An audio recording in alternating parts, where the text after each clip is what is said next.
distance away from the road and have just the device sitting at the side of the road, where currently we must park at the side of the road, but we're taking to the next generation where we're able to just simply put a functioning receiving unit there and view the violators from a sort of a safer distance. These are some of the things we're working on. It is a program that we don't actually keep the statistics, but the member communities that we have that are thus way inclined have a notable reduction in speeds after a short period of time that we arrive there. It's obvious that the locals make the adjustment rather quickly, that speed is indeed being enforced. We pay particular attention to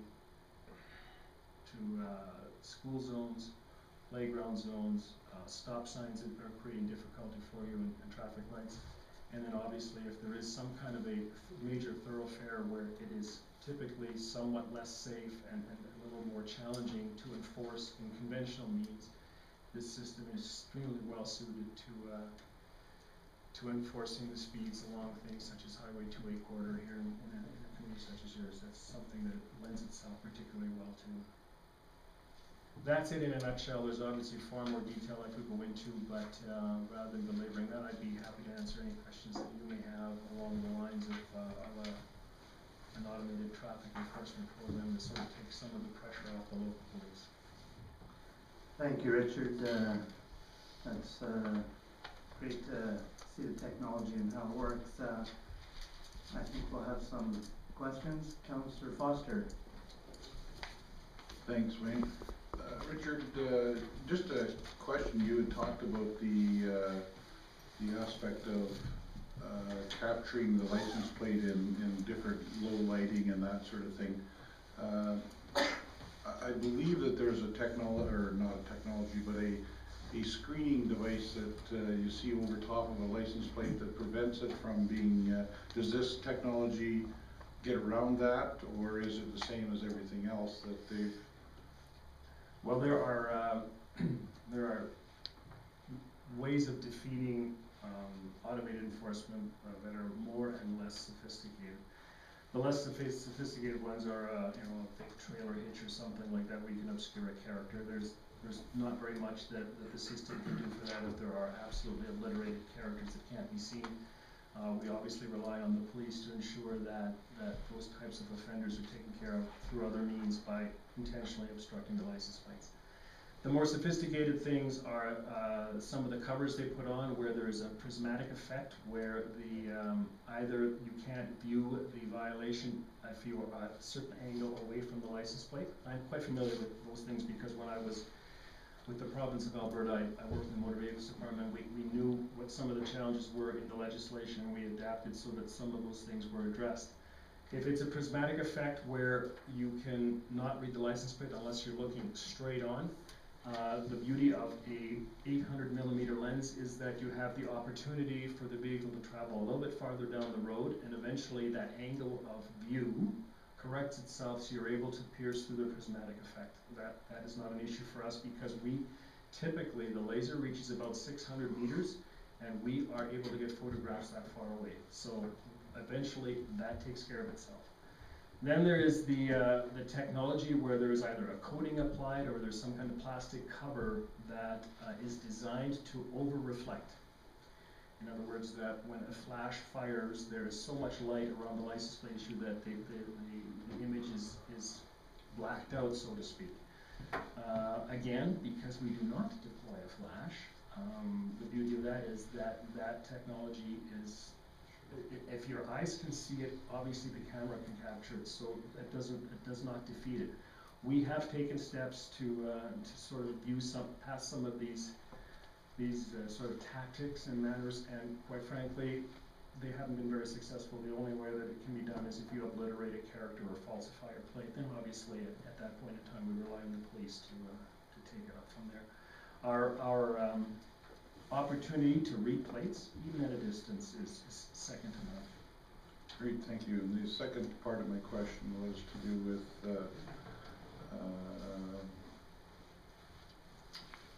I have lost that second part of the question. It'll come back to you. It'll come back to you, by all means. Councillor Belsma. Thanks for coming this evening. I'm the councillor on the Police Commission. Yes.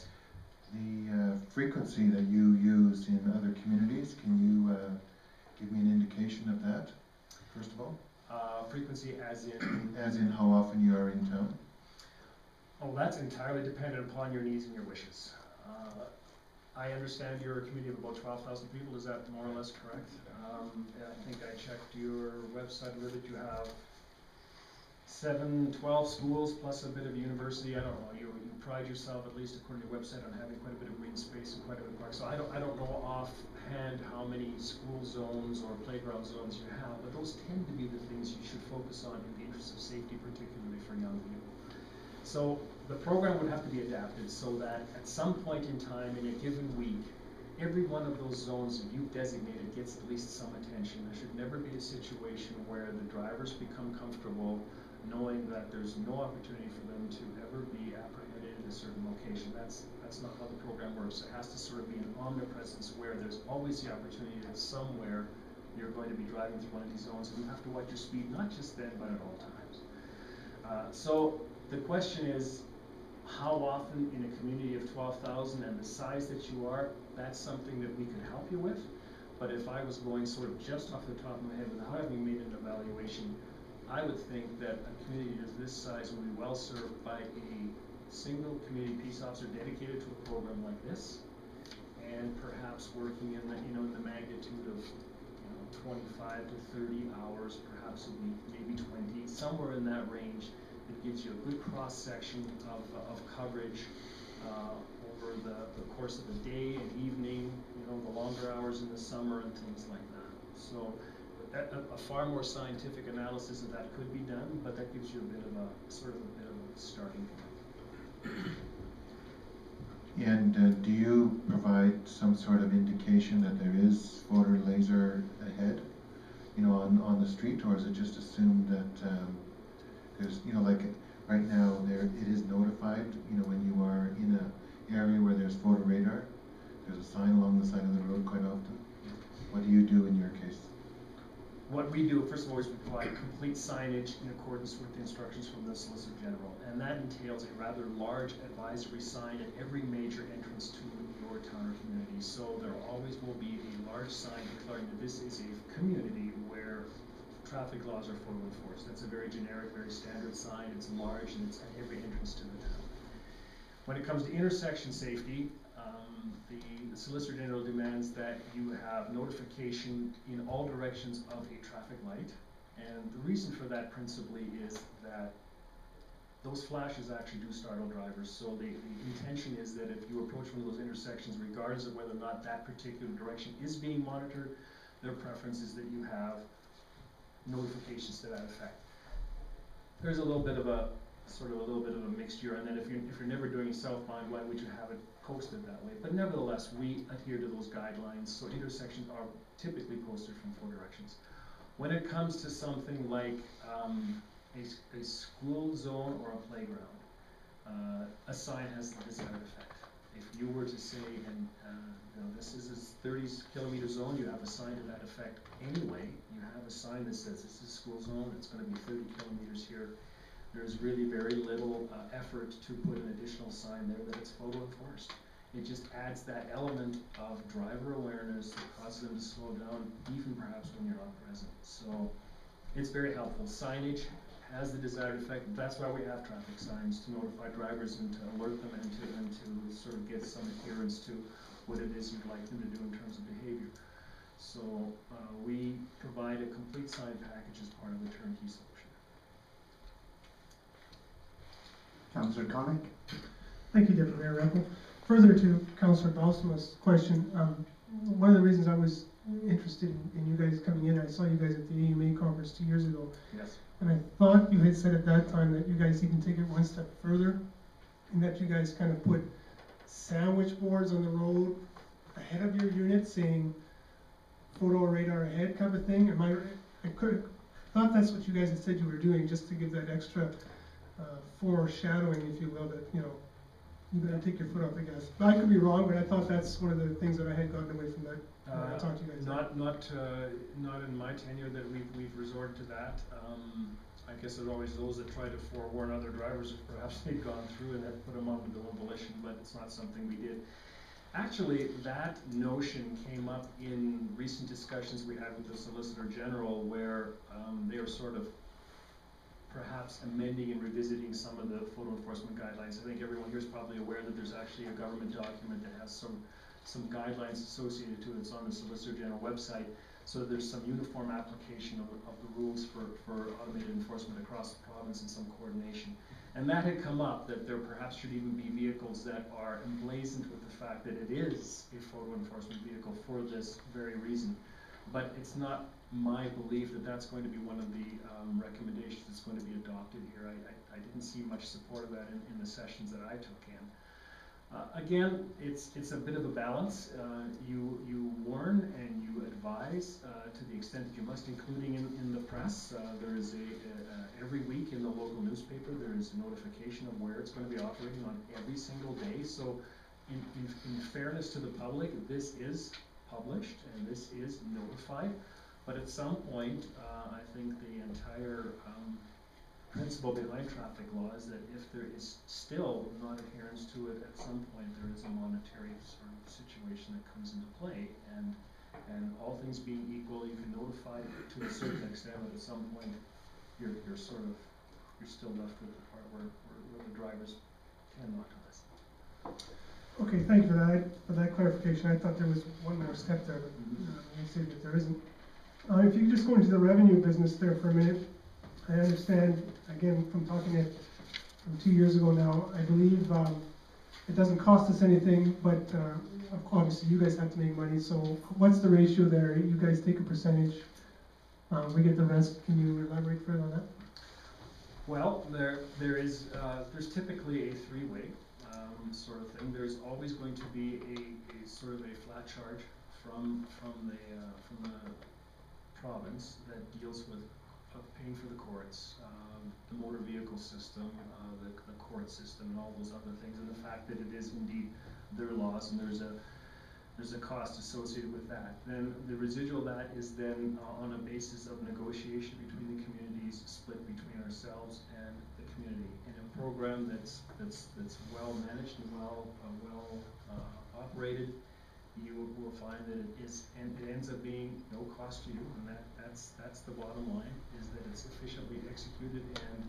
And the best that I can tell you is that if we wanted to get into sort of that granularity here, I would have to ask you whether we're going to be sole sourcing this, or are you going to be going to a tender here, and at which point in time we would have to sort of submit on that. But there is nevertheless, as you indicated, once the province has taken sort of the 26 or 27% that they take in every traffic citation, then there is a revenue split between yourselves and us. And if the program is working properly, then it's self-funded, it's no liability to you, and there tends to be a residual for you that, if I look across my communities, gets reinvested in protective services typically. Okay, thank you. Councillor Creasy? Yes, Deputy Mayor. I wonder if you give us an idea of the success rate for convictions and what kind of percentage go to court and the success rate there. We've tried to keep statistics on that, and it proves to be a little bit challenging. When it comes to Alberta-based tickets, there is a very compelling infrastructure in place that causes you to either deal with it or to pay. If a ticket is ignored, at some point you get convicted in absence. There's a provision for that under the Provincial Offences Procedure Act, and it's attached to your driver's record. You are restricted from receiving motor vehicle services until that's dealt with one way or the other. You either pay it or you plead not guilty in court.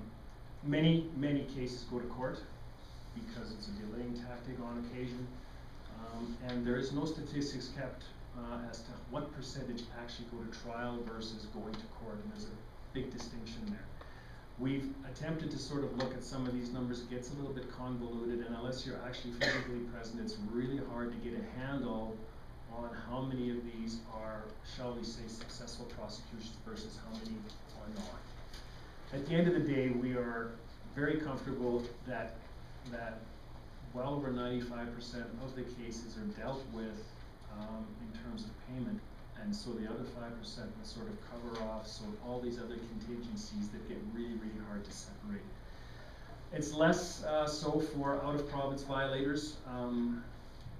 Experience has taught us that you can't ignore them, because it gets out there rather quickly that there may be no consequences for them, and quite frankly, it's a fairness issue.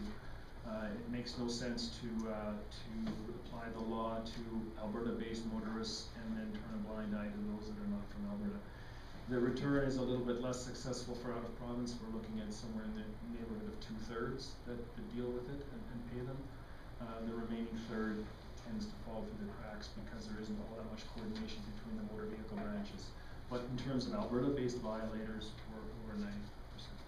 Thank you. And on your court process here, what does your abbreviation RO stand for?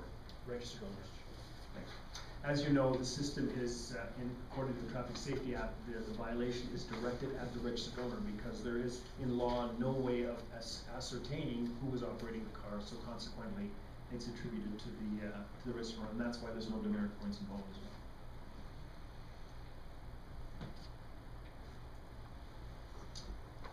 Councillor Foster? Thanks, Wayne. I wanted to ask the question about the new technology and how quickly that technology will be available outside of the vehicle. You're saying that it can be a distance from the vehicle?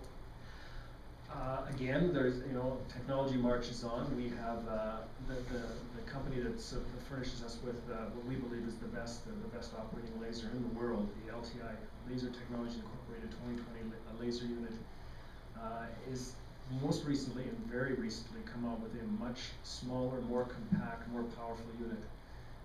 And as we did in the two technologies before it, we take its best points and we adapt it as best we can to our technology, which is absolutely superior photographics and a state-of-the-art proprietary program that operates this entire thing. Therein lies the strength of our program, is this product that we've refined over the last 11 years. At some point in time, though, we recognize that the intent of the program is to, first of all, execute our own program safely from our perspective, and maybe having a vehicle parked at the side of the road is not always the best thing. And secondly, it's sometimes better to be more discreet in terms of where your equipment is located. So we have taken this miniaturization. We are confident we can build a platform for it so that it can sit in a stationary position, probably behind a pole, so it's somewhat protected. And from a distance, an operator can make the same evaluations he or she makes now, in other words, establishing or at least making a reasonable apprehension of what the vehicle is traveling. If it is a violator, and then that vehicle will cross the beam that is being transmitted, and the program will be modified to trigger a photograph at that point. Still being operated and invigilated by a hands-on operator. It's not a program that sits out there alone, but nevertheless, and that's something we're working on currently, and we're hopeful to have that programming in place, which is probably the greatest challenge in the next few weeks. So there's a learning curve coming for our operators as well as we sort of adapt into the newest technology. Now there's even another technology that I haven't mentioned yet, and we are in the process of importing a new state-of-the-art system from Europe, where it's currently deployed in a number of countries for intersection safety, where there's no longer a radar beam or a laser beam or inductive loops in the road. This is strictly three-dimensional computer vision that much as your human eyes can estimate the speed of an object, this thing can absolutely categorically specify what that object is, regardless of what vector it's traveling on, and strictly through the photographic and the computer-generated version, it can say what that object is traveling. We have some preliminary units installed in one of our communities, and they are producing remarkable results. And hopefully, at some point, we'll be sort of putting that out. And I'm not saying that's for a community of this size, because it tends to be more geared towards intersections that have a high traffic volume. But I believe it was you that said, Wayne, that you have an intersection that has a light that's proving some challenges. I don't know exactly what your statistics are at a location like that, but that would be something you'd look at there, where this is now a automated system that operates 24/7. Thank you. Any other questions or comments?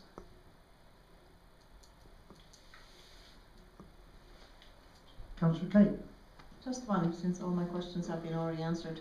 So if we were to go with this system, how long does it take from start to finish to be operational? In a best case scenario, if we were to agree today, it would be 90 days from today. And only because there was a requirement that you have the motorists in your area receive a sort of a fair notification period. So there would be a 90-day orientation, shall we say, where the concept gets introduced to the people in this community. That's one of the requirements from the Solicitor General. And then typically there is a 30-day period where you don't start with violations right away. You extend warning notices that have all the appearances of a violation notice. There's a color photograph, there is the data that indicates time and speed and all those things, and it just asks for compliance with traffic laws. There's a 30-day period. That would be the best case scenario. Beyond that, we would identify a peace officer, we would equip that peace officer, we would train that peace officer, probably someone local, someone with a law enforcement aptitude. But the largest sort of delay would be this 30-day or 90-day notification period. So that's how quickly it can happen. And then, of course, we also have to work with your transportation folks or your engineer folks to get those signs up, and there's other things, and there has to be some zone measurements. There's all kinds of things that can happen concurrently to that 90 days, but that's kind of a best case scenario. Councillor Foster? Are you looking for acceptance of this for information purposes? Also move. Any other discussion? All those in favor? Thank you. Well, thank you very much, Richard, and I know that we will be mulling this over and having some more discussion about it, and we'll definitely take a look at what we have here. So just for my benefit, where would it go from here? Is there a principal contact for myself, just for my own reference here at all, or what is it that and maybe a time frame? Is there an idea that I could perhaps work with? It seems to be a tumultuous time early in the spring here for us. So. Yeah, I think our CEO is currently away right now. She had to leave for personal reasons, but Michael, I believe, will probably be kind of guiding us through this, and I don't think we really have a time frame that we said we're going to make a decision by, but I would imagine, Michael, you'll get this back on the agenda for more discussion and that sort of stuff, or we'll go to Police Commission. What's our... I would imagine the next process will actually go back to Police Commission for some input from there. We're just actually in the process of updating our traffic safety plan right now with Lacombe Police Service, as well as community peace officers who are actually doing some major upgrades in our enforcement as we speak as well. So I imagine that it'll be over the next few months before we bring it, a couple of months before we bring it back to this council for some direction. Well, nevertheless, if there's ever an opportunity, if the Police Commission has some questions, sometimes they're the ones that are charged with digging into it a little more deeply and all those things. We're happy to answer any questions you may have along those lines, and I'll work in close sort of contact with anyone that has any things arising. I'd be happy to do that and provide you with the detail you need. Perfect. So I know that Peter will be our liaison for Police Commission and Council, so he can keep us informed as well as what goes on there.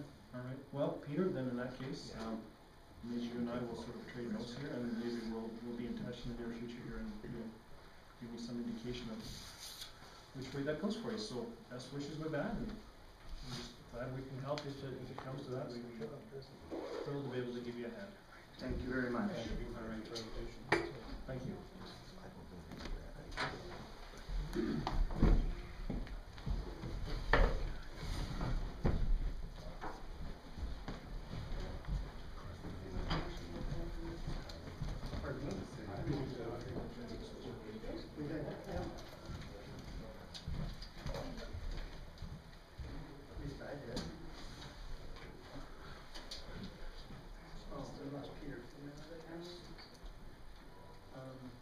Should we wait for him before we get into the bylaw? We'll just give Peter a couple of seconds here, or a minute. And then we'll get into cemetery services.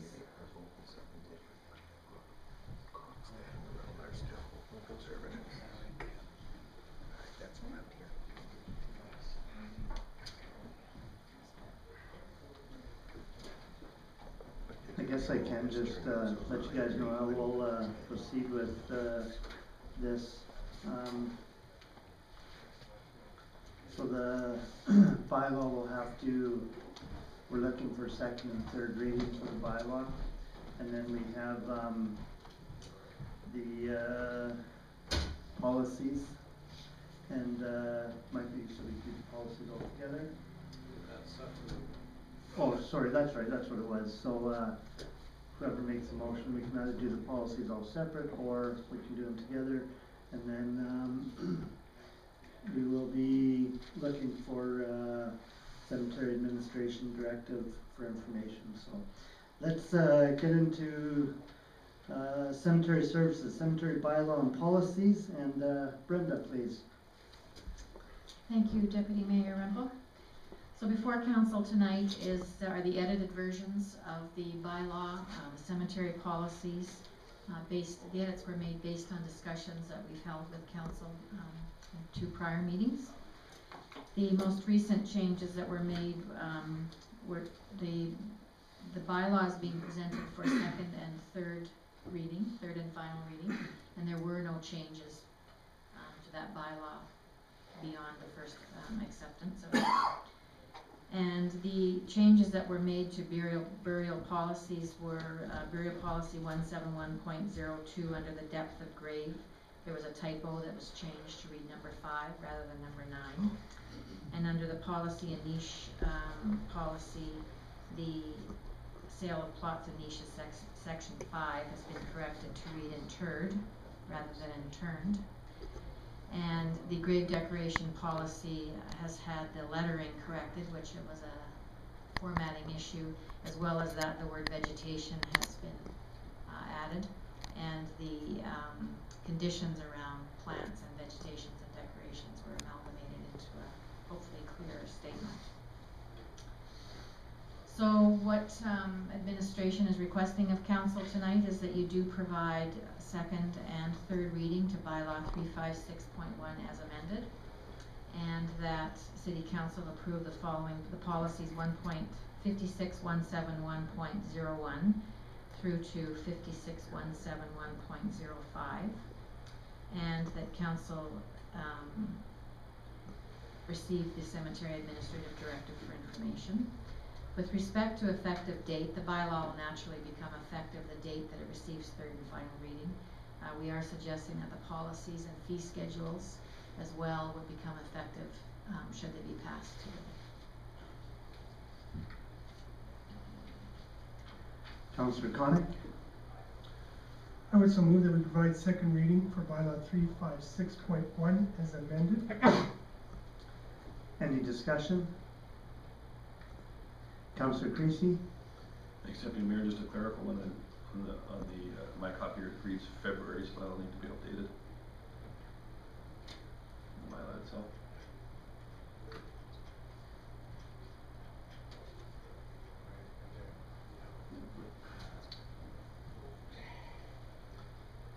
Anything else? All those in favor? Motion is carried.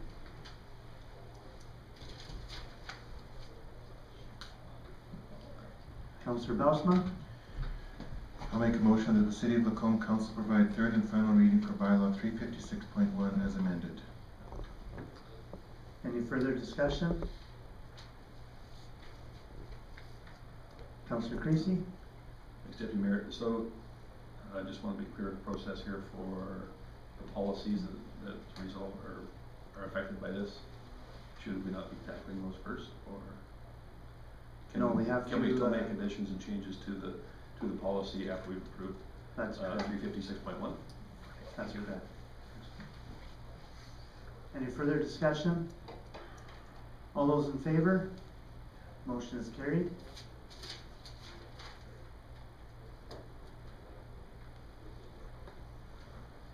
So now we can get into policies. Councillor Bausma? Do you want each one separately, or is it? It's up to the mover, so. Okay, you I'm can gonna decide. make a motion that the City of Lacombe Council approves the following policies as amended for immediate implementation, and that is those 5 policies as listed, as well as the cemetery fee schedule. Discussion? Councillor Bausma? Just as a quick note, I know you've been going through, Brenda, there's lots of words in these documents. The cemetery fees still refer to internment rather than interment. So if that could be clarified under the summer services, it's particularly is there. So that's the only amendment that should be made once we approve this. Councillor Creasy? Thanks, Deputy Mayor. In the policy, monuments, niches, and plaques, under the new red lettering there, number 12, the city shall from time to time report to the owner on any condition of a monument or marker which is in disrepair, and it shall be the duty of the owner of such monument or marker to repair the same without delay to the satisfaction of the city, which I think is fine. It's just that there's no consequences if you don't. And I could see that being a potential problem. Brenda?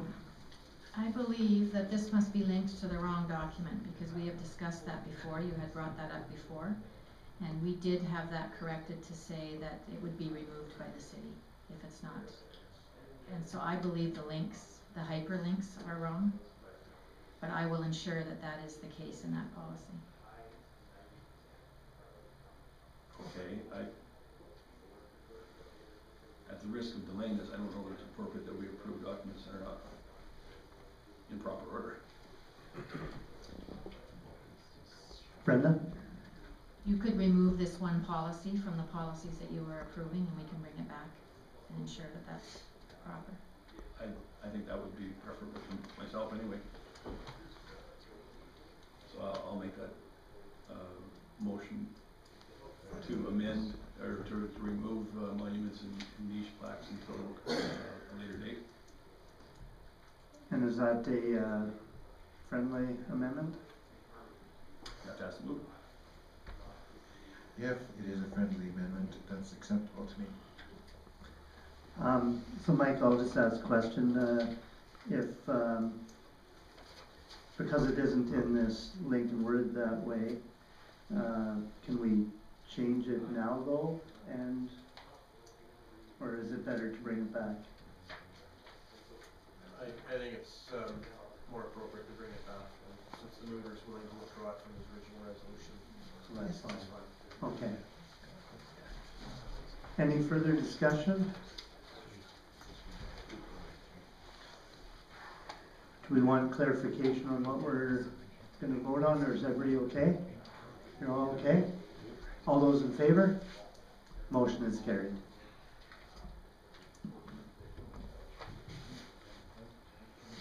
So I think we just have the, sorry, Peter, did you include the cemetery administration director? Yes, you did. No, you didn't. No, I did not. The cemetery fee schedule, yes, Fee but not schedule. the not the Right. directive. Okay. So if we can have a motion for the seven. Point of order. Just so we're clear, we've actually only voted just on the amendment to the motion. We haven't voted on the motion yet. Yes. So it was accepted as a friendly amendment then? Yes. Okay, my mistake, thank you. Oh, I almost got confused for a minute there. You guys are testing me, aren't you? Councillor Kite. I would like to move that the City of Lacombe Council receives the cemetery administrative directive as information. Any discussion? All those in favor? Motion is carried. Thank you.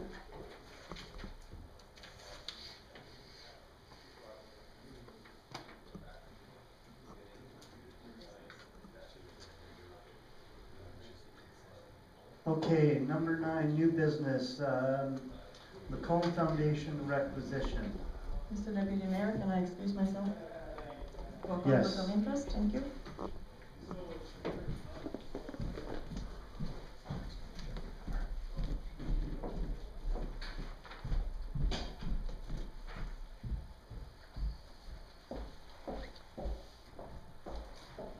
So Michael, you're gonna take us through this? Thank you. Thank you. Before you tonight is the requisition request for 2012 to Lacombe Foundation. This is an annual request to cover both the operating and capital funding for the seniors portion of the Lacombe Foundation. This is an increase of approximately just over $8,000 from last year's funding request. Certainly the biggest chunk continues to be operating deficit. That's a growing portion of the foundation funding request over the last couple of years. So it's presented for council's approval. So they require this prior to consideration of tax law.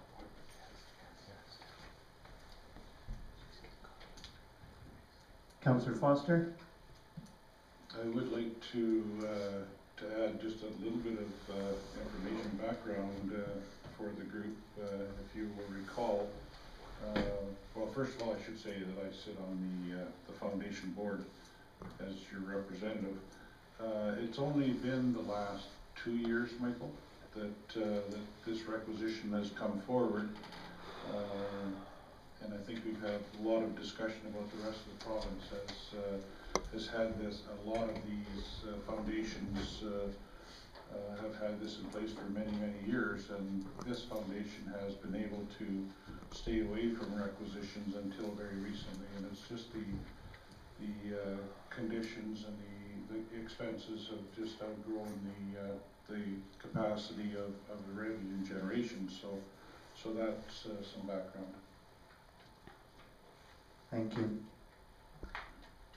Michael? Yeah, just to clarify, or further clarify Councillor Foster's comments, prior to 2009, the only requisitions that municipalities were paying for were for the capital components, and so operations have only been for the last 2 years.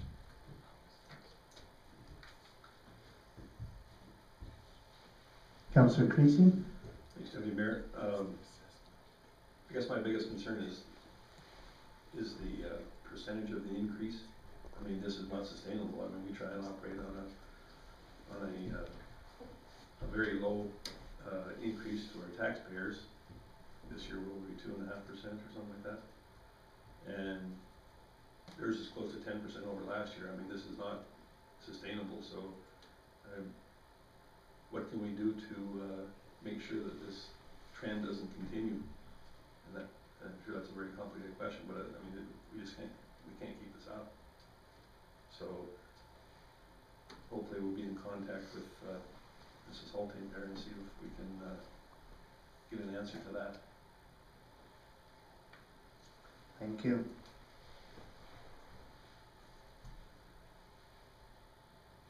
Can we get a motion from someone on the floor, please? Councillor Foster? I would like to move, if I can find the,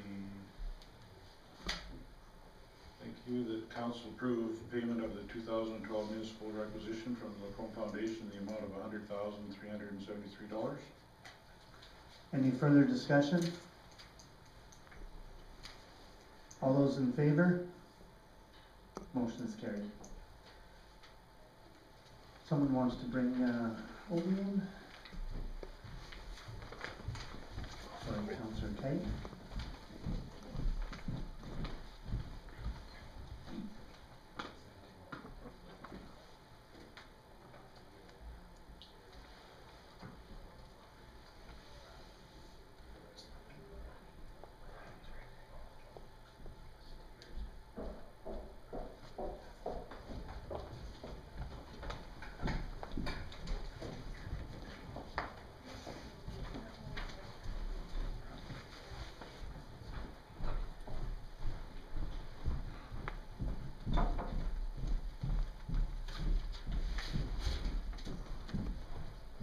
So we're gonna move to streets and roads, local improvement plan, 49th Avenue report. Mr. Gowdy. Sure.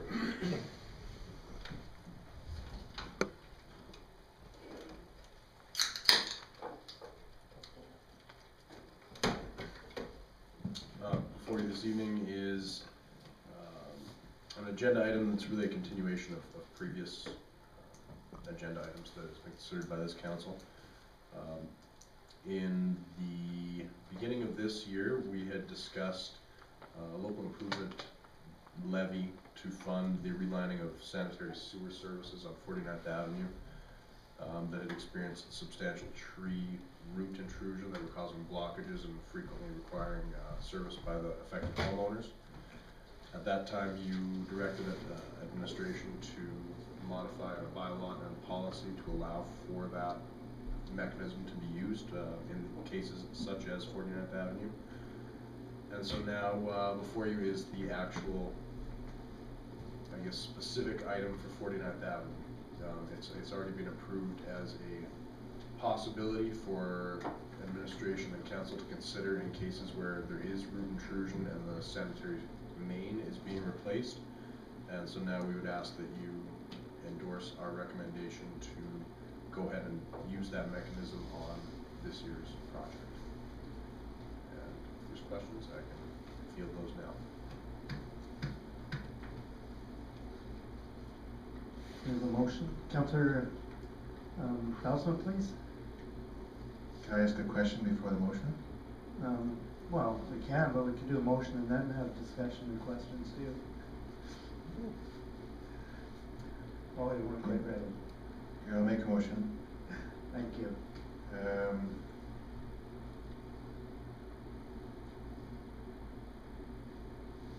Okay, and I would make a motion to endorse administration's recommendation to realign the services using the local improvements tax mechanism. That's my motion. That's your motion. Discussion? Do you have a question? Yes, I do. Councillor Belsman? Yes. Thanks. Thanks, Deputy Mayor. Are there any properties along that strip that already have work done or have had work done in the past? And if so, will they be exempt?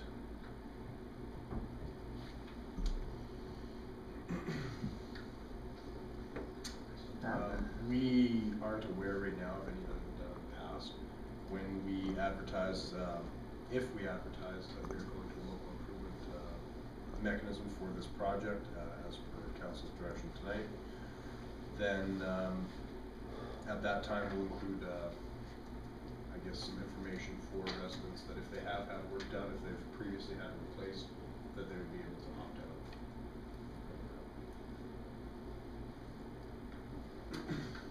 So there's no one who has come forward indicating that this work has already been completed?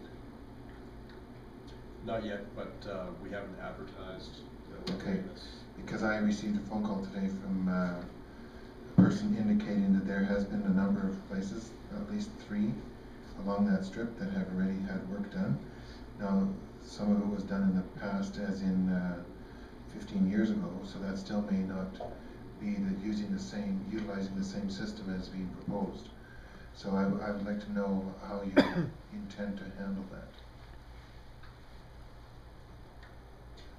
We'll take a look at any residents that do come forward and can show that they have had work done in the past, and probably evaluate that on a case-by-case basis. I would guess within the last 15 years that it would be a plastic sleeve or a plastic pipe of some kind, so there wouldn't be joints. So in that case, we wouldn't replace it, but if certainly there's been 20 years and they replaced it with a clay tile pipe, we may have to look at cameraing it to see if replacement is something that's necessary or not. And we have a camera internally that we can use for that. Councilor? Councillor Creasy? Thanks, Deputy Mayor. I phoned a few of those people on their list, and in fact, I believe there are some that have had work done quite recently, and I would like it worded in there something specifically stating if there's a time limit, or just what you said about if you wanna leave it up to your discretion after the camera inspection or whatever, but somewhere it needs to be in there so that people aren't under the impression this is gonna get imposed upon them when they've already went to a great deal of expense and have looked after their situation. From the individuals that I talked to, it sounded like they were pleased with, not necessarily pleased with paying for it, but certainly pleased that the work was going to be done in this order. So, Michael? Just so council's aware, this is a rather rigid process. This is actually laid out by statute. As Matthew indicated, if there's a local or property that will not benefit from the local improvement, i.e. they've already got that service repaired, they would be exempt from local improvement taxation. So we will be sending notices out in accordance with the Act once you approve the presentation tonight, and at which point they'll have an opportunity to exempt at that point. If that doesn't work if they can't, or from an administrative point of view, don't receive the exemption at that point, then they have appeal process through the local assessment review board within 12 months of the completion of the local improvement. So there are two steps for local property owners to be seek recourse from the local improvement. Keep in mind, of course, that certainly the more exemptions. Now this is a per parcel process, so it is a little more simpler, but in many cases when there's are exemptions, other properties have to pick up the cost for those properties not being paid for. So we probably won't run into that situation because the work will be done on a per service basis. But that would explain why there's such a rigid process in the first place. Thank you, Michael. Councillor Connick, and then we'll get to Matt. Just further to that then, so they're exempt if they've done the work, but what if they don't have root intrusion at all? Does the mining have to go ahead even though they've been there 20 years, they've never had a problem, they still have to? Matt? I guess I'll respond to Councillor Connick's question first. The mechanism by which roots are intruding is through the joints of clay tile pipe. So if they haven't experienced it yet, it's really only a matter of time. It's something that will happen. It's not a one-off thing. So I wouldn't think that there is many properties that haven't experienced it yet, but if they haven't, then they've been lucky so far. And then just further to the cost side, the only way that we would see the cost on this project on a per parcel basis rise is if there was enough opt-outs. Say there was 20 of the 34 opt-outs, then the contractor is going to ask for a higher per service cost because he's doing less work. But I don't see that as a Councillor Connick? Okay, well, thank you for that. My other question, this local improvement tax, and is that, obviously they have two choices here, the lump sum or the yearly rate, but do they have to pay the yearly rate at the same time as the property taxes, or is that done at a different time?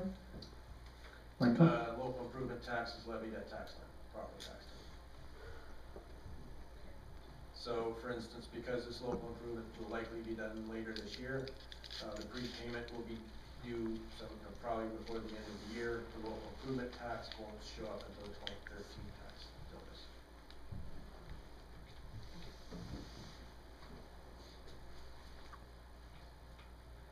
Any further discussion?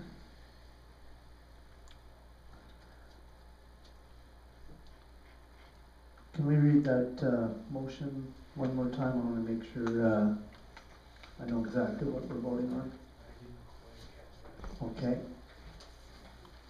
Councillor Bausma, if you could just repeat your motion. My motion was to endorse administration's recommendation to realign the services using the local improvement tax mechanism. Is endorsing the same as adopting? It's the first alternative under the rating there. That's what he's reading. Yeah, think maybe we should do it a little more specifically because it doesn't refer to the 49th Avenue, because under the,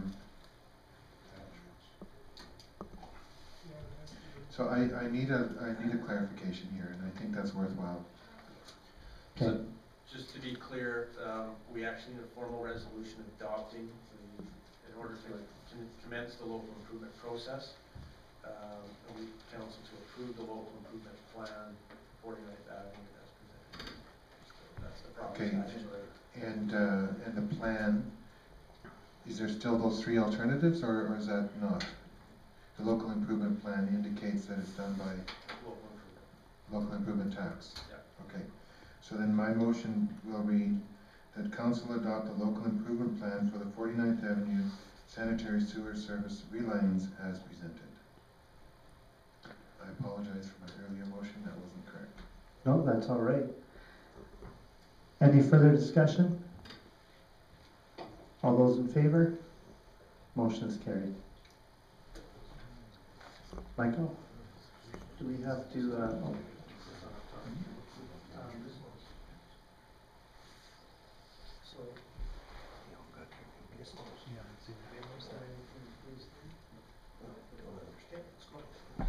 Perfect.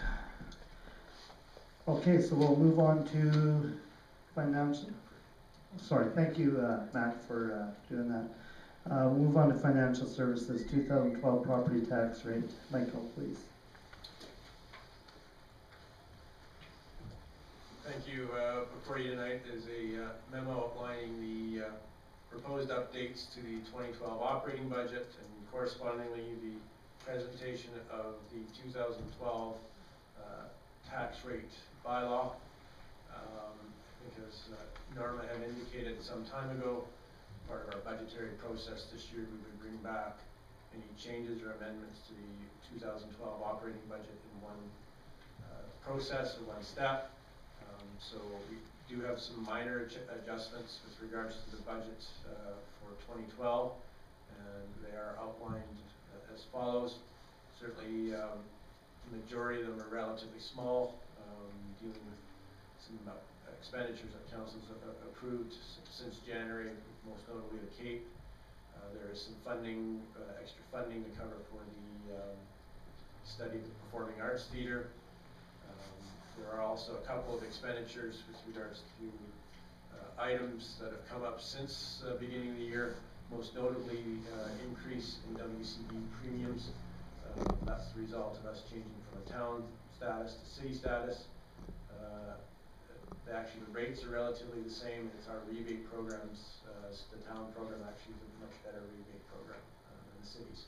So there's an extra $19,000 that we'll be incurring as a result. The other two items, one is a sick leave, or increased our sick leave liability. We've just recently set that up as part of our 2011 year end. And going forward, we'll be adjusting that relative to wage inflation over the next couple of years.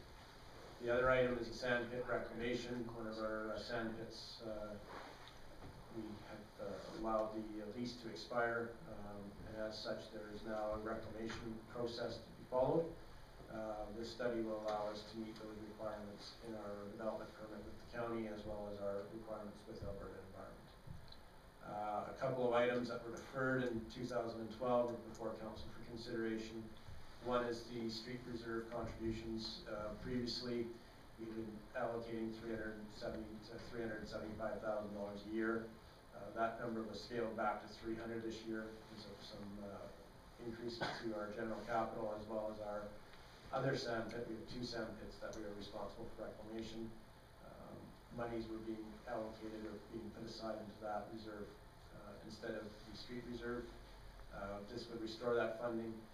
Given the extra growth that we've seen in the last 3 months, there's certainly room for that. As well, there was a funding, as you're well aware, we did put out the 2011 year-end review report. That funding came from existing marketing and advertising budgets, but that means other advertising won't happen this year. So it's before council for considerations to fund it out of this additional growth. And finally, the operating reserve certainly has seen a number of funding reductions to cover items from previous years, and we're proposing to put another $75,000 into the reserve. From a tax point of view, 2012 tax year, certainly assessment, we did see some very good growth, surprisingly. Permits for the year to end 2011 certainly aren't reflective of the assessment growth that we saw. And some of that is, of course, lag. Permits taken out late 2010 certainly caught up with us towards the latter half of 2011. The other area we certainly, and that was also shown in the 2011 supplementary assessment, we saw a big increase in completed projects as well.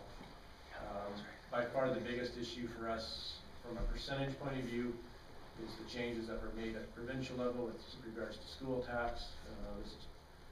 Will probably sound like a broken record already, as a number of other municipalities have already identified that.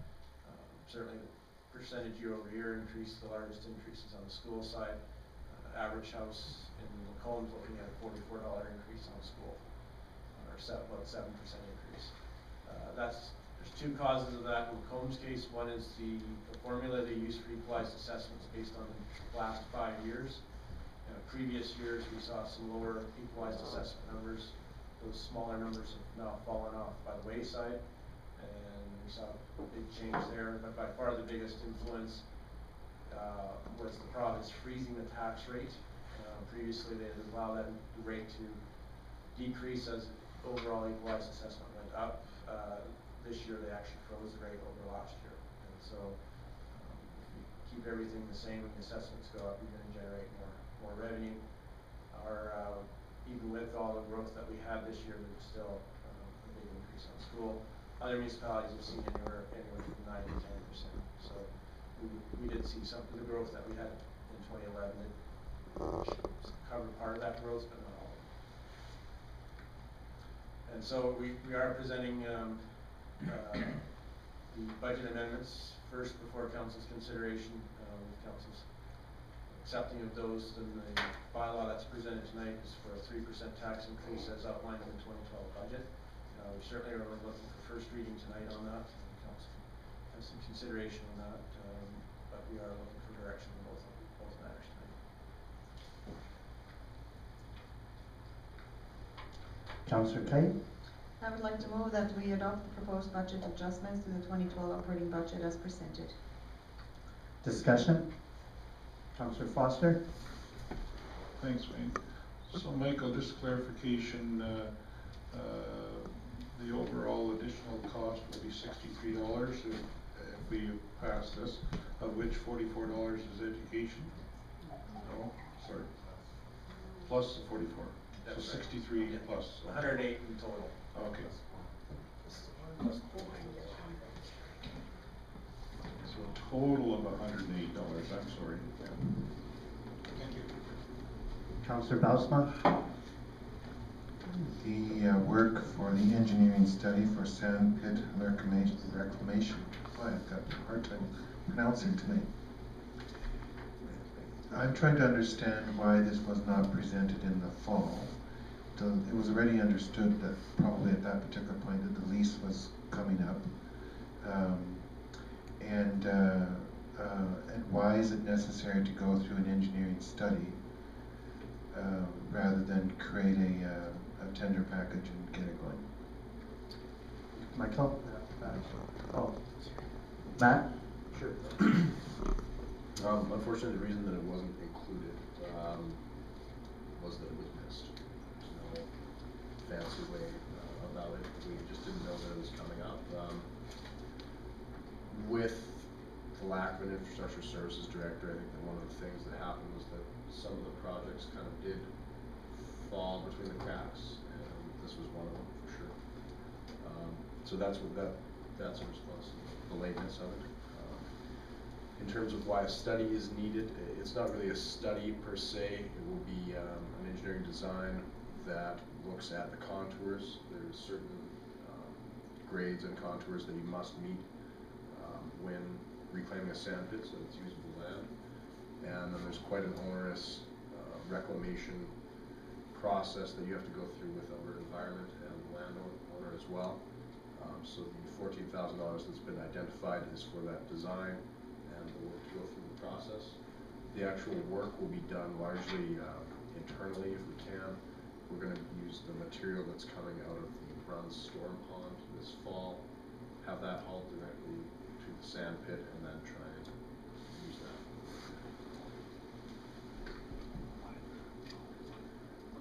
Councillor Creasy? Thank you, Deputy Mayor. Appreciate your honesty, Matt.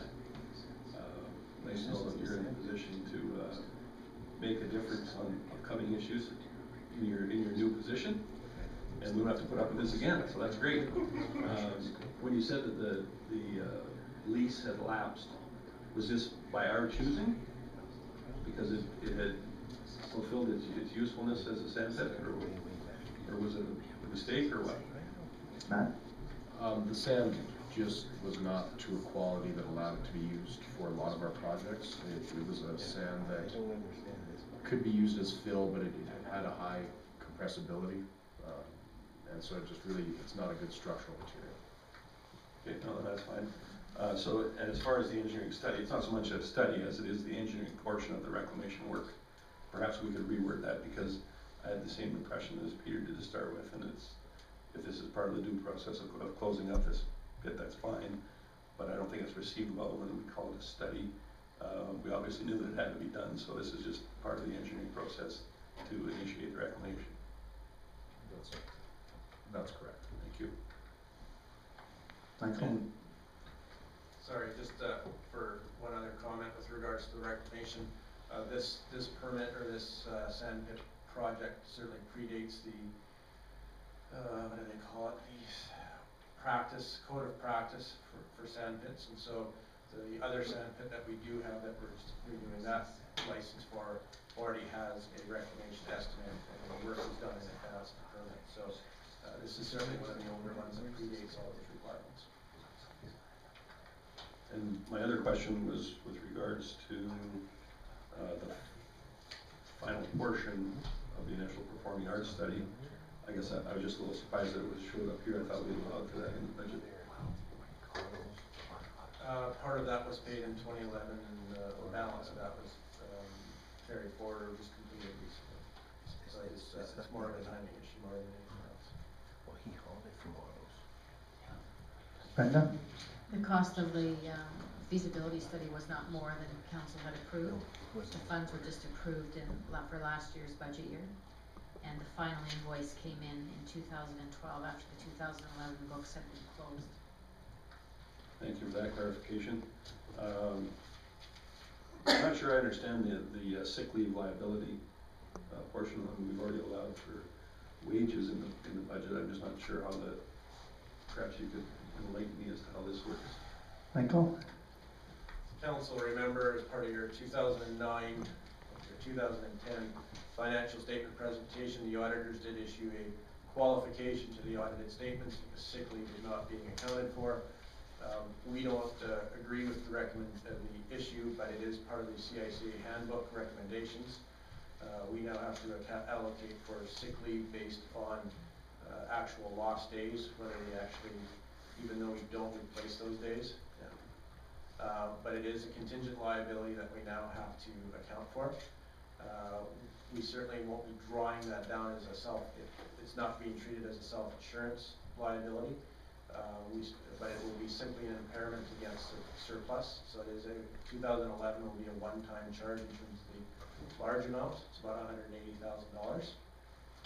And then going forward, we'll be adjusting it based on actual sick leave, the rolling average for actual sick leave, as well as what those wages for those days would be. So, I mean, it was a recommendation from them. It's not like we have to do this, is it? It is municipal affairs just put us on notice that we have to resolve this. Certainly any qualified financial statements does impair your ability with the province. This is probably the simplest solution, and it's comparable to what other municipalities are doing. There's an increasing number of contingent liabilities out here. This is the first one. Environmental contamination is going to be the next one. Those rules come in effect in 2013. Fortunately for the city, we're not aware of any major items of note for that yet. But these are growing issues with regards to future liabilities. And the audit world is now very worried about things that pop up down the road. Sick leave is one of them. We right now are not having to do with pension, although that's probably another one down the road that we'll be doing as well. So, I guess to bring it around full circle then, so we've already allowed for the wages. If someone's on sick leave, they don't collect more than their wages, so I don't understand where the liability is. I mean, I appreciate that, that municipal affairs wants it done. That doesn't make sense. Well, and this is we could treat it as a self-insurance program, but that's an expensive program each and every year.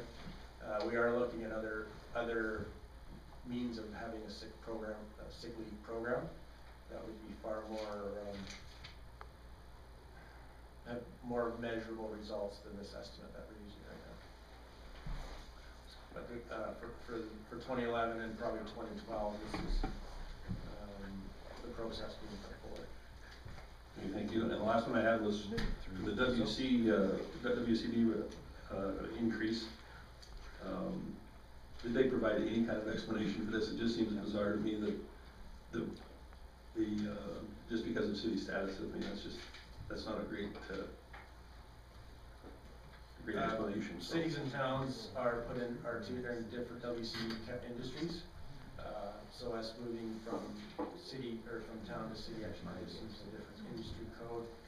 Municipalities have a number of rebate and injury prevention programs, which actually reduce our rates throughout the year. We still haven't figured out. I have our safety people following up with our safety program, provincial safety program, to find out why the cities are not participating in the same program as the town. But that right now, what we've been told by WCB is those programs and those loss prevention programs just aren't available to cities. It's basically an initiative that has to be created by the cities themselves. So we certainly will be bringing that up with the city treasurers at the next meeting. So then this was generated by an increase in the rate because of a city employee as opposed to a town employee. Is that the idea? It's not like it's just a lump sum levy. It is. It's the difference in the levies for the whole year, based on average. Like the wages and the costs themselves won't change. It's the requisition that they levy each year. Councillor Bausma? Further to our discussion already about this sand pit reclamation, you had indicated that some of the work will be done in-house in this particular year.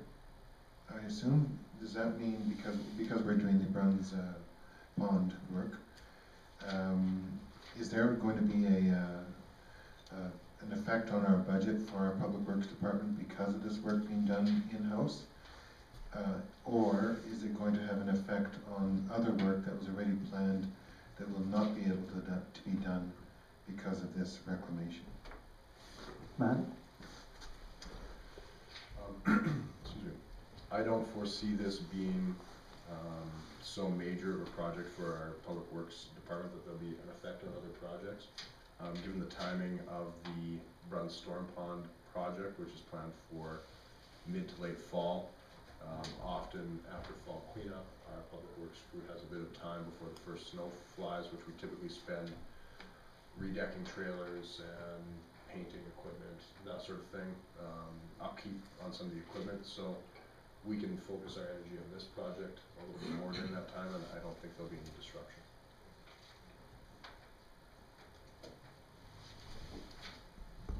Councillor Kane? I just wanted to know if I need to change my motion to as amended as per discussion regarding engineering process sand pit reclamation, or were there other changes that needed to be made?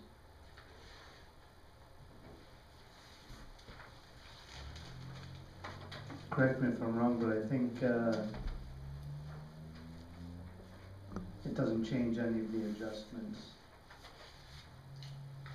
No, but Councillor Creasy asked for the wording to be changed, so it doesn't state study when it's not a study. Yeah, I don't think, well, Michael, with the word change, do we have to, to me, what we're voting on is the proposed budget adjustments. So I don't think the wording would affect that, would it? We can include the actual adjustments in the budget document itself will be updated to reflect the concerns from Councillor Creasy. Everybody's okay with that? Any further discussion? Councillor Creasy. Thank you, Deputy Mayor. I guess the year in review there, can I assume that this type of thing will be in our budget allocations in future years rather than coming in afterwards? Thank you. All those in favor? Motion's carried.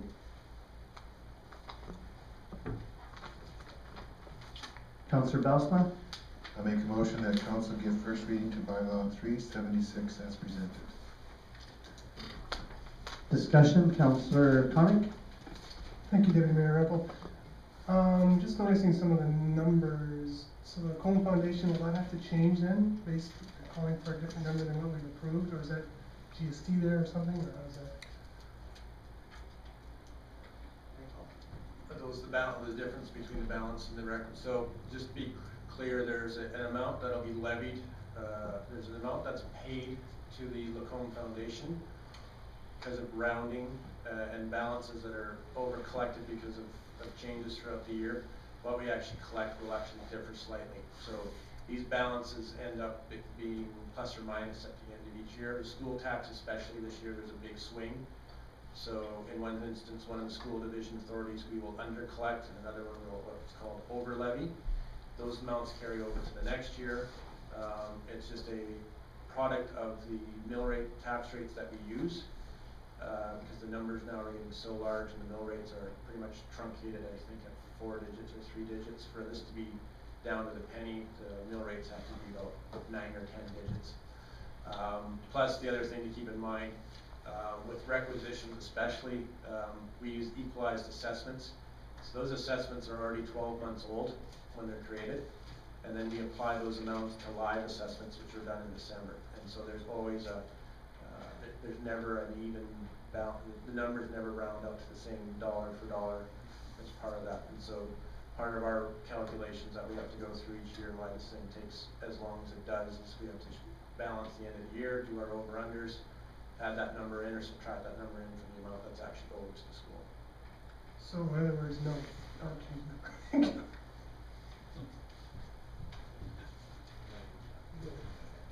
Any further discussion? All those in favor? Motion is carried. Michael. So just for clarification, we will bring back the infamous tax rate report for council's review next meeting. I know how much you enjoy reading that 35-page document, but that will outline all those different variances that Councillor Connick has identified.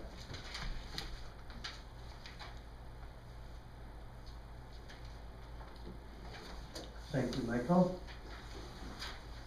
Accounts receivable, write-off of uncollectible accounts.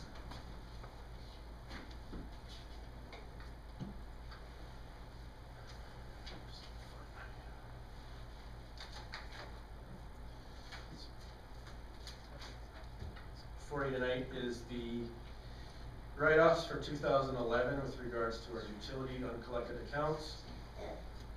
As you will note, staff have made a concerted effort over the last number of years to bring these numbers down. We are now below 1%, which brings us in line with other industries. We are hoping to make further improvements, certainly with us going to July 1st to billing once a month.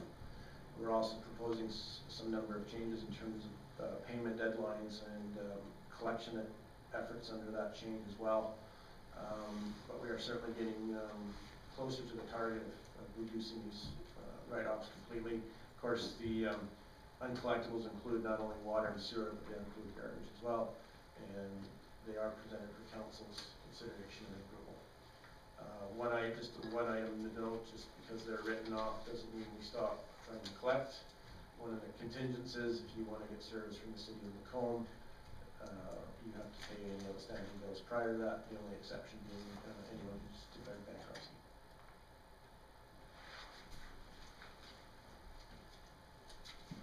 Councillor Creasy? Thanks, Deputy Mayor. Well, this list that's been attached here helps us identify the quantities of accounts. It doesn't shed any light on what type of accounts that they are. And I think that we discussed this before. I'm wondering if you could refresh my memory, Michael. Are the majority of these accounts from rental properties, businesses, residences? How's that break out? Not after exact numbers, just in general. Yeah, you'll notice we don't split out between business and commercial or residential. We have split out between what are property owner accounts versus the tenant accounts, and those are definitely rental properties. Now we do have some rental owners who do take out the properties themselves, but certainly the vast majority are done through tenant accounts. So I guess I would like to see some effort made into linking this to make it easier to collect to the property itself for these tenants, because this is not acceptable. I mean, as much as I appreciate it being below 1%, I mean, it's $100,000 in the last 3 years. It's just not great business. And one other thing further to that, with respect to the monthly billing, it's going to create an onerous task for the public works employees to read all these meters. And I was just wondering how long is it going to be before we get a report on taking a giant leap in technology and perhaps getting some constant read meters installed. I was under the impression that the meters we have in place have that ability. So when are we going to be looking into that? Yeah, the monthly billing won't affect the number. That won't influence the amount of reading we do. We will still continue to be under, believe Matt, under the same meter reading schedule. We'll certainly be using, I think, every other estimates for every 2 months, similar to other utility companies. And certainly we'll be bringing forward some report sometime this year with regards to a meter strategy. Just to be clear, the meter heads, the mechanical components of much of our meters now are able to be converted over. There is just the electronic component that has to be added to those meters. So we've been setting a new standard with regards to what meters we do accept in the community, and those are from meters from new developments or meters that we replace, so that they are able to be converted over. But there's still a capital cost for the electronic component. Thank you. Matt? Thank you. Further Michael's comments, I think we actually have scheduled for 2013 an implementation strategy document, the creation of that document, as well as an investigation of what technologies are out there and will be the best for us moving forward. Once we've taken a look at what the market can provide, we would create an implementation plan right then to move forward with. Brenda? No? You're good? Councillor Kite? I just have a question for clarification, if I may, regarding the transfer to property tax. So if a person does not pay their utility bills, does it not just automatically be added to the property tax? And if so, then why would there be any arrears? Michael? Most of those lags occur at time of house sale. We've been cleaning those up, that process up over the last few years. But there are instances where the property gets sold and the new owner inherits the property prior to any of us being able to close those accounts. We've been working from a process point of view to make sure that the utilities are checked before tax certificates and such are issued. So we have cleaned that up to a certain degree. There are some bankruptcies as well that can affect our ability to collect even for and from homeowners. Utilities, unlike taxes, are considered unsecured debts. Councillor Belsma, then Councillor Creasy. Thanks, Deputy Mayor. I would I just have one other question in terms of process. You indicated, Michael, that if the service is to continue, the arrears have to be paid. Is that still in effect when a new tenant is in place? One leaves, the new tenant comes in? Yeah, just to be clear, that only affects the actual account holder themselves, it doesn't, so if it's a tenant that has, that's on this list, it's only that future tenant that would be affected by service, it wouldn't affect the actual homeowner themselves. Councillor Creasy? Do we have a motion for the order? Yes. I don't believe that we do, that's what. Do we not make a motion? No, that's Oh, I'm why- sorry, I should have had the. That's what I was gonna do right now, if that's okay. Councillor Creasy, could you please make that motion? Well, sure. I'll move that we authorize administration to write off unrecoverable utilities accounts for 2011 and 2012. Well, I guess we've already had the discussion, but is there any further discussion? Oh, Councillor Connick. Just so in regards to the motion, you say unrecoverable, but they're still trying to recover them, so they're not, is that correct? So there's the bad debt. All those in favor? Motion is carried. So now we're moving to council and legislation, request for proposal, caterer RFP results. I'm gonna ask to be excused for this, even though I did not respond to the RFP, because I do have a restaurant in Lacombe that is occasionally used to supply food to the city. I think that it's best that I leave the room for this discussion, and I'll ask Councillor Baalsma if he would just cover for me on this matter.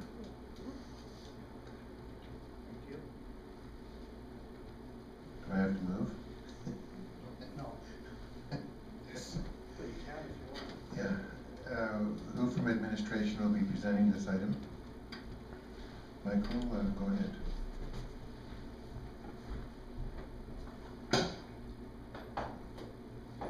Thank you, Councillor Bozma. As part of our process to streamline things with regards to the ongoing council meetings, the administration issued an RFP to local vendors in the area seeking a common caterer for council meetings and a few other council-related events. Two reasons for looking at that. One was to simplify the process of arranging meals for council meetings. The other item was to seek out those at a most economic price as well. We did receive only two requests for proposals. They're attached. From an administrative point of view, these aren't large amounts. We did bring this, and the only reason we should be clear, we're bringing this back to council because you are the beneficiaries of the service. It only made sense to have those that were most affected have input into the actual decision. Like we said, the dollar amounts themselves aren't very substantial. I'm sure there's some debate as to whether this is an appropriate step or whether the current process is more effective for local businesses, but we leave that discussion for council. Thank you, Michael. In order for us to proceed to discussion stage, can I get a motion, please? Councillor Creasy? Sure. I'll make a motion that we direct administration to accept the lowest priced RFP proposal for sole caterer for the city of Lacombe. Thank you. Is there discussion? Councillor Connick, and then Councillor Foster. Thank you, Deputy Mayor Baalsma. My question is there significant savings to go into this? Because from my perspective at least, I would sooner support local restaurants than to enter into a contract with one out of Panoka. I mean, I can see the reasoning behind it if it's significant, but I mean, otherwise, I mean, I understand the streamlining, making things easier, but I'm guessing it's not that difficult, but anyway.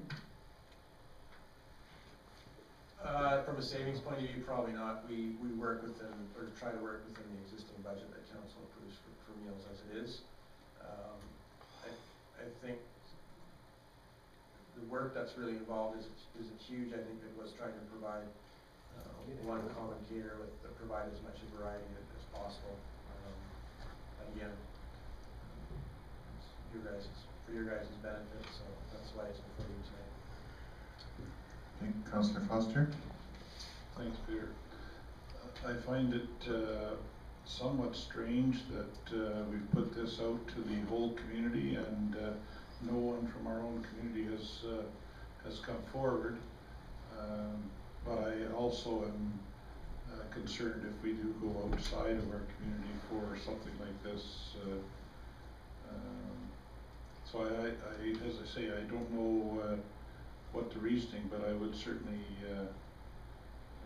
like to know why others have not participated in this, but I guess that's not a question we're going to be able to answer.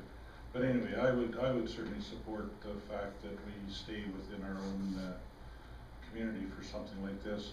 Was there other meals aside from? I thought that's what I understood. That there was perhaps some other smaller types of contracts that would go with council sessions, I guess. Is that the idea along with it? Thank you. Any other discussion, Councillor Creasy? Thanks, Chairman. Well, certainly I would prefer to have a local vendor supply this as well. I do appreciate the initiative of administration for trying to look after our health and provide some healthy alternatives. And I'm just curious, how was this RFP presented to local vendors? Were they just expected to know about it on the website? Was it sent out to caterers and restaurants, or what? I believe consistent with our other RFPs, it was probably just posted on the website. Was it advertised as well? Okay. Any other comments? Oh, Brenda? Sorry, I can't see you. There's a Foster in the way. I'm not certain, but I overheard a side conversation that this may have gone out to the chamber. That was one way that they thought they might distribute it to businesses, but I can't verify that for you because I wasn't part of that circulation. Any other comments that anyone else wishes to make? Councillor Kite? I'm in favor of supporting local restaurants just like the rest of you. I am also in favor of supporting our local restaurants. I doubt that it would make a whole lot of difference in the way that we, there's some streamlining included, I'm sure, going to one particular company. Since there's a few dollars involved here, the process that we've been using in the past is something that I would still prefer.